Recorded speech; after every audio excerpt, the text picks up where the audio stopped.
Hi hello welcome back to our channel. ఈరోజు recipe నేతి బొబ్బట్లు. అది ఎలా ప్రిపేర్ చేసుకోవాలి ఈరోజు వీడియోలో చూద్దాం. ఫస్ట్ ఒక 300 గ్రాముల శనగపప్పు తీసుకొని 4 గంటల పాటు నానబెట్టుకోవాలి.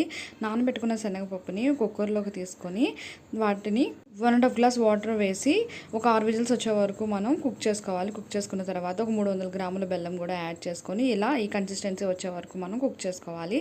చేసుకున్న తర్వాత ఒక మిక్సింగ్ బౌల్ తీసుకొని ఒక 300 గ్రాముల మైదా పిండి తీసుకొని దానిలోకి 1 టీ స్పూన్ నెయ్యి కూడా యాడ్ చేసుకొని దానిలో కొంచెం వాటర్ యాడ్ చేసుకుంటూ ఇలా ముద్దలాగా కలుపుకోవాలి. ఇలా ఈ కన్సిస్టెన్సీలో మాత్రమే ఉండాలి. ఈ పిండిని మనం ఒక అరగంట పాటు నానబెట్టుకోవాలి. నానబెట్టుకున్న తర్వాత ఇలా ఒక అరిటాకు కానీ ఒక పాలిథిన్ కవర్ కానీ తీసుకొని దానిపైన ఇలా లాగా చేసుకోవాలి. దానిలోకి మనం ఆల్రెడీ ప్రిపేర్ చేసి పెట్టుకున్నాం కదండి, దాన్ని కూడా దీనిలోకి ఒక ఉండలాగా తీసుకొని దీనిలో పెట్టుకొని ఇలా ఒత్తుకోవాలి.